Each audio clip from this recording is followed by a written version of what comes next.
ဇလန်လေးရဲ့ဆမ်းမှာတော့ချောင်း project တစ်ခုအတွက်ခရစ်ကငှက်အိမ်လေးကိုစောက်လာခဲ့ပါတယ်ငှက်အိမ်ကိုမှသူများနဲ့မတူတမှုထူးခြားတာတွေဖြစ်ရမှာဖြစ်ပြီးပီတာကလည်းခရစ်ရဲ့ငှက်အိမ်လေးကိုကြိုက်နေခဲ့ပါတယ်နောက်တော့သားဖားနှစ်ယောက်လည်းငှက်အိမ်လေးကိုတက်ပြမော်သွားချိတ်ထားပြီးလာနေမဲ့ငှက်တွေကိုစောင့်ကြပါတယ်အရမ်းမိုက်တဲ့ငှက်အိမ်လေးတွေကိုကြွားနေကြရင်းနဲ့တိတ်ငှက်ကြီးတစ်ကောင်ကငှက်တွေအားလုံးကိုစားသွားပါတော့တယ်ညနေ6 နာရီထိပီတာကညသာလာမစားတာမို့လူရီတိုကပြောနေကြတဲ့ချိန်တိတ်ငှက်ကြီးတစ်ကောင်နဲ့အတူရောက်လာခဲ့ပါတယ်ဇက်စီတို့ခေါ်တဲ့တိတ်ငှက်ကြီးကိုဝဲလာတာဖြစ်ပြီးသူ့ကိုသူလည်းတိတ်ငှက်လေးချင်းရေးသမားဆိုကအားချောင်းပါတယ်လူရီကျွေးတဲ့ညသာတွေကိုလည်းမစားတော့ပဲဇက်စီယူပေးတဲ့ညစာကိုစားမယ်ဆိုကတွားယူခိုင်းပါတယ်ကြက်ကောင်လုံးကိုချီပေးလာတာဖြစ်ပြီးဇပွဲရှိယောက်ကိုကြော်ချက်ပေးနေတဲ့ဇက်စီကြောင့်အားလုံးကလည်းသဘောကျသွားကြပါတယ်နောက်တစ်နေ့မှာတော့ပီတာရဲ့တိတ်ငှက်ကိုလာကြည့်တဲ့ဆရာကွက်ကိုတိတ်ငှက်ကစပြီးတော့ပြင်းပါတယ်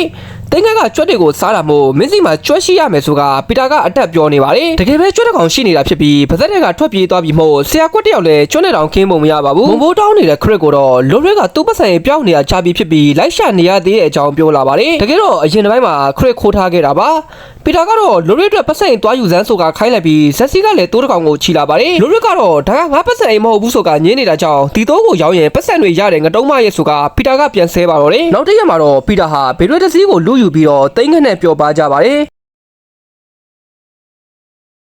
ဒီကိစ္စကြောင့်ပဲရှင်းနေတယောက်ရောက်လာခဲ့ပြီးလူရက်မှုအနိုင်ကျင့်မှုခိုးမှုစတဲ့ပုံမှန်ပေါင်းများစွာတက်ကတိတ်ငှက်ကိုလာသိမ်းသွားပါတယ်ပီတာကတော့ဘေဒွေရဲ့တံမိုးအပြင်နှစ်ဆလောက်ကိုပါရော်လိုက်ရပါတော့တယ်ဒါကြောင့်သူတို့မိသားစုလေးမှာပတ်စံလည်းမရှိဇက်စီလည်းမရှိတော့တဲ့အကြောင်းလိုရစ်ကစူပါတယ်ပီတာကလည်းချစ်စရာမိသားစုလေးရှိနေတာကိုဘာလို့သေးလဲဆိုကအားချောင်းနေတာမို့လိုရစ်ကလည်းရုပ်ဆိုးမရဲ့ငတုံးကောင်ရဲ့ခေါင်းကြီးရဲ့စောက်ဘောကောင်းဆောင်ရဲ့နဲ့ခွေးတောင်သားရှိတဲ့အကြောင်းထောက်អော်ပါတော့တယ်အလုံးမရှိတဲ့လိုရစ်ကလည်းအိမ်ရဲ့စရိတ်တွေကိုရဖို့အတွက်ရုံးတစ်ခုကိုအလုပ်လာလျှောက်ပါတယ် CV ဖောင်မှာလည်းအလုပ်လုပ်ချင်တယ်လို့တာတကြောင်သာရေးထားပြီးကျမရဲ့ဖောင်ကရမ်းရှုပ်နေလားဆိုကဘေးကတယောက်ကိုကြည့်ခိုင်းလိုက်ပါသေးတယ်အဲ့ချိန်လူတယောက်ကတော့လိုရစ်ရဲ့အတန်ဟာပါရမီပါတာမို့သူတို့ရုံးမှာလှုပ်ခတ်နေတဲ့အကြောင်းလာကမ်းလှမ်းပါတယ်ဒါကြောင့်လိုရစ်ကလည်းဘာအလုပ်မှမသိပေမဲ့လက်ခံလိုက်ပါတော့တယ်လိုရစ်ကတော့အင်းကစံကုန်မြေလေးတွေကိုသူအလုပ်တစ်ခုရခဲ့ပြီဖြစ်ပြီးအတန်သွင်းရုံမှာအလုပ်တစ်ခုလုပ်ရမှာဖြစ်တဲ့အကြောင်းပြောလာပါတယ်မင်းတို့ကြည့်နေတဲ့ဇလန်းတွေရဲ့နောက်ခံအတန်ဖြစ်နိုင်တယ်ဆိုတာကြွားလိုက်ပါသေးတယ်နောက်တစ်ရက်မှာတော့သူအလုပ်လုပ်ရမယ့်ရုံးစီကိုသွားကလှုပ်ဝင်တော့ဖုန်းနဲ့ဆက်ချက်ရတဲ့လုပ်ကြီးဖြစ်နေခဲ့ပါတယ်မြန်မာနိုင်ငံမှာဆိုရင်တထောင်ဖို့အကြိုက်ကြီးပုံစံကိုသူတို့နိုင်ငံမှာတော့ကုမ္ပဏီတွေပါထောင်ထားပါတယ်လိုရစ်ကလည်းဒီမကောင်းတဲ့အလုပ်ကြီးကိုမလုပ်ချင်ကြောင်းညင်းပေမဲ့တပတ်ကိုဒေါ်လာ2000ပေးမယ်ဆိုတာကြောင့်ခေါင်းငိမ့်လိုက်ပါတော့တယ်သူရဲ့လှုပ်ရှင်ကတော့ဖုန်းပြောရင်မိမိရဲ့နာမည်လိပ်စာတွေကိုထည့်မပြောဘူးနဲ့မိမိပေးတဲ့စားပစ်ကကောင်းနေမယ်ဆိုရင်ပတ်စံများများရတဲ့အကြောင်းရှင်းပြသွားပါတယ်ပထမဆုံးဖုန်းကောကတော့ဂျိုးပါဝှီချဲနဲ့ကိုကိုတွေကိုကြိုက်လားဆိုကစချီပြီးသူ့ရဲ့မိသားစုအကြောင်းတွေကိုအရင်ဖွင့်ပါတော့တယ်အင်္ဂါမိသားစုကတော့လိုရစ်ကိုနောက်ခံအတန်တရုပ်ဆောင်လို့သာထင်ထားပြီးလိုရစ်ကလည်းဖုန်းကွယ်နေရပါတယ်နောက်တစ်နေ့မှာတော့ဂိုးမန်းစီကဆက်လာပြီးဆက်ချက်ပါတယ်ဆိုမှပတ်စံတွေကိုထုတ်ယူခိုင်းပါတယ်ပတ်စံရဲ့အတန်ကိုချရင်သူ့ရဲ့စိတ်တွေကကြွားလာတာမို့အကျွေးသေးတွေကိုပါထုတ်ယူခိုင်းပါတော့တယ်နောက်ထပ်တစ်ယောက်ကတော့ဆရာကွက်ပါ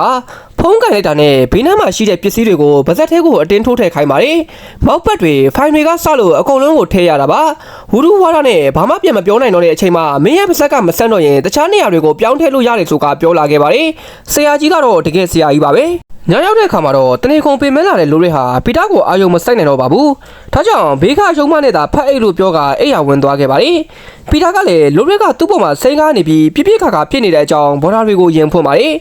ဒါကြောင့်ဂျိုးကလည်းဒါမိမတွေရဲ့တဘာဝဖြစ်ပြီးမင်းလည်းမိမမယူနဲ့ဆိုကဆရာကွက်ကိုပြောပါတယ်ဆရာကွက်ကလည်းမယူဘူးလို့ပြောတော့တကယ်မယူနဲ့ဆိုကဂျိုးကပြောပြန်ပါတယ်ဒါကြောင့်ဆရာကွက်လည်းနင့်လင်ကမယူဘူးလို့ပြောနေတာငါတက်တက်တော့မယူဘူးဆိုကထအော်နေရပြီးဂျိုးကလည်းအေးကောင်းတယ်မယူနဲ့ဆိုကပြန်ပြောပြန်ပါတယ်ဂျိုးတယောက်လည်းဘယ်နဲ့အထိုးခံရမလဲမသိပါဘူးနောက်ဆုံးမှာတော့ဆရာကွက်လည်းသူနဲ့ဆက်ချက်နေကြဖုန်းနံပါတ်တစ်ခုကိုထုတ်ပေးလိုက်ပြီးစိတ်ပြေလက်ပြောက်ပျော်ဖို့ရအတွက်ပီတာကိုပေးလိုက်ပါတော့တယ်တခါမှမဖောက်ပြန်ဘူးတဲ့ပီတာကလည်းဆရာကွက်မြောက်ပေးတာကြောင့်ဖုန်းဆက်ပါတယ်ဖုန်းကလိုရစ်စီကိုရောက်သွားပြီးစက်ချက်တူကပီတာဆိုတာကိုလိုရစ်ကလည်းသိသွားပါတယ်။ဒါပေမဲ့ဟန်မပြတ်နေရပြီးပီတာဆွဲထားတဲ့ပုံတွေကိုစိတ်မှန်နဲ့ကြည့်ပေးနေခဲ့ရပါတယ်။ညရောက်တဲ့အခါမှာတော့လိုရစ်ကပီတာကိုအစ်မေပေမဲ့ပီတာကပန်းနုသွေးနေတာကြောင့်မသိချင်အောင်ပဲစောင့်ပေးလိုက်ရပါတယ်။နောက်တစ်နေ့တွေမှာလည်းဆက်ချက်တဲ့ရုံကနေကလပ်စီဆိုတဲ့လိုရစ်စီကိုပီတာကဖုန်းတွေဆက်လာပါတယ်။ဒီတစ်ခါမှာတော့သူနဲ့အပြင်မှာတွေးရအောင်ဆိုကပီတာကခေါ်နေပြီးလိုရစ်ကလည်းနေကဖောက်ပြန်မလို့လားဆိုကပြန်မေးပါတယ်။သူမိမကသူ့ပေါ်မှာအေးဆက်နေပြီမို့သူမပြောတော့တဲ့အကြောင်းပီတာကယင်ဖွင့်ပါတယ်လူချင်းတွေးမှာပဲပါးကို16ချက်လောက်ရိုက်မဲ့လိုရက်ကလည်းပီတာနဲ့အပြင်မှာတွေးဖို့ရအတွက်သဘောတူလိုက်ပါတော့တယ်ပီတာတကောင်ကတော့မမကလပ်စီနဲ့တွေးရတော့မယ်ဆိုကဘော်ဒါတွေကိုကြွားနေပါတယ်ဆရာကွက်ကလည်းဆက်ချက်နေတဲ့သူတွေဟာအပြင်မှာတကယ်တွေးမှာမဟုတ်ပဲမင်းလုံးနေတာတွေကမှားပြီဆိုကပီတာကိုတရားချပါတယ် ဂျိုးကပါအဲ့လိုမလုပ်ရဘူးနော်ဆိုတာဆရာကွက်ကိုပြန်ဆူနေတာမို့ငါကဘာမှမလုပ်ဘူးဆိုတာပြန်ပြောနေရပါတယ်ဒါကြောင့်ဂျိုးကလည်းအေးလုံးဝမလုပ်နဲ့ဆိုတာတားနေတာကြောင့်နင်းလင်ကအုံနောက်ရှိတယ်ဘယ်တော့မှမလုပ်ဘူးပြောရင်ဒီကနလဘိန်းလုံးကောင်ကိုပြောဆိုတာဆရာကွက်ကလည်းပောက်ကွဲပါတော့တယ်လူတွေကတော့ဂျိုးရဲ့မိမဘုန်းနစ်စီကိုသွားကဘာမှထွေထူးထူးတော့မဟုတ်ပါဘူးဆိုပြီးအစချီပြီးတော့၈နာရီကြာအတင်းနေပြောကြပါတယ်ပီတာဖောက်ပြန်တော့မယ့်အကြောင်းဖောက်ပြန်မဲ့သူဟာလည်းသူနဲ့ပဲဖြစ်တဲ့အကြောင်းတွေကိုပါချိန်ထားတဲ့ညမှာတော့ညသာစားပြီးတာနဲ့ special ရွှိုင်းလာတဲ့ပီတာကိုလူတွေကတီးကျင်နေပါပြီလက်ပူးလက်ချက်မိမှာပဲပါးကို16ချက်ရိုက်မယ်လို့ကြုံကမသိချင်အောင်ပဲစောင်းနေရပါတယ်ပီတာကတော့သူ့အလုပ်အတွက်တခြားတစ်မျိုးကိုသွားရမှာဖြစ်ပြီးကလေးတွေကိုလည်းလိုင်းနှုတ်ဆက်နေပါသေးတယ်အဲ့နောက်တော့ကလပ်စီဆိုတဲ့မမလူရက်ကိုဒိတ်ဖို့ရအတွက်ဟိုတယ်စီကိုသာပြေးလာခဲ့ပါတယ်လူရက်ကလည်းနောက်ကလိုက်လာပြီးပီတာကိုချိန်ဆနေရပါတယ်စပယ်တူးနဲ့ fashion တွေပါချိန်ထားတဲ့လူတွေကြောင့်ပီတာကလည်းဘယ်လိုလဲဆိုတာကိုမမှတ်မိပါဘူး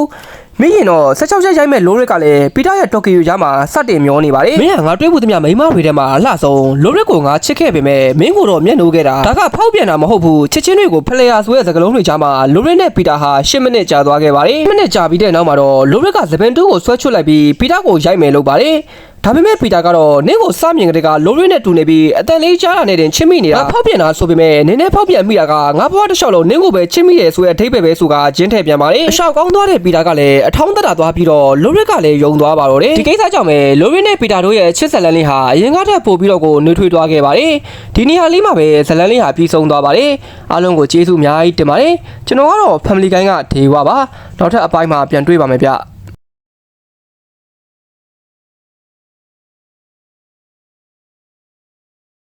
ကျွန်တော်လက်ရှိဖွင့်နေတဲ့တင်တန်းလေးကိုထပ်မံမိတ်ဆက်ပေးကြပါတယ်။ယနေ့ခေတ်မှာကပတ်စစ်အင်ကန်တစ်ခုခုရှိမနေဘူးဆိုရင်ရက်တီဖို့ခဲရင်ပါတယ်။ပတ်စစ်အင်ကန်ဆိုတာကတော့အလုပ်တွေအများကြီးလုပ်နေစရာမလိုပဲအိတ်နေရင်အောင်ငွေဝင်တာမျိုးကိုဆိုလိုတာပါ။အခုနောက်ပိုင်းမှာတော့ social media ခေတ်ကိုရောက်လာတာနဲ့အမျှငွေရှာရတာကလွယ်ကူလာပါတယ်။ personal branding မဲ့ထောင်မလား video editing မဲ့လုပ်မလားကျွန်တော်တို့ကိုဝါသနာပါတဲ့ recap လေးတွေကို copyright လွတ်အောင် YouTube ကနေအင်ကန်တစ်ခုရအောင်ရှာမလားအဲ့လိုလုပ်ချင်တယ်ဆိုရင်တော့ကျွန်တော်ရဲ့တင်တန်းလေးဟာအချိုးပြပါလိမ့်မယ်။ဘာတွေတင်မလဲဘာတွေ shareလုပ်ပေးမလဲဆိုရင်တော့အဓိကက recap editing နည်းကိုပါကျွန်တော်တင်တန်းကိုလာ join တဲ့လူတွေထဲမှာကြောင်းတက်နေတဲ့ကလေးတွေတောင်ပါပါတယ်ကြောင်းတစ်ဖက်နဲ့ anime လေးတွေကို recap လုပ်ချင်လို့ YouTube ကနေငွေရှာချင်လို့ဆိုတဲ့ကလေးတွေဖြစ်နေပြန်ပါတယ် recap ရဲ့အဆင့်၄ဆင့်ဖြစ်တဲ့အကြည့်ရေးသွန်း edit ဆိုတဲ့၄ချက်ကိုပိုင်နိုင်အောင်ဗီဒီယိုနဲ့တကွရှင်းပြထားတဲ့အပြင်နားမလည်ရင်လည်းအချိန်မရွေးလာမေးလို့ရပါသေးတယ် script ရေးနည်းအခြေခံတွေ video editing နည်းတွေ YouTube policy တွေကိုအသေးစိတ်လေ့လာရမှာပါ YouTube monetization တွေ YouTube channel တစ်ခုကိုကိုင်တွယ်နည်းတွေကို lifetime plan နဲ့သင်ပေးမှာဆိုတော့စိတ်ဝင်စားရင်ယခုပြထားတဲ့ Telegram user name လေးကို highlight လုပ်ပါပဲတင်တန်းချင်းအနေနဲ့ကတော့